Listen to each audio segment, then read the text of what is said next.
नारायण राणे हा एकदम कडवा माणूस आहे, बरोबर, रगेल आहे. पोरं त्यांच्या पुढची रगेल निघाले.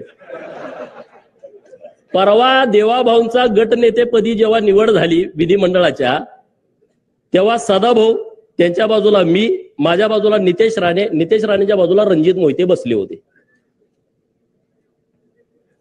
सेंट्रल हॉलला. नितेश राणे साहेबांना ते दिसले, म्हणजे अरे तू कसं काय इथं आलायस? हे खरी परिस्थिती. अरे तुला काय लाज लज्जा वाटत नाही का?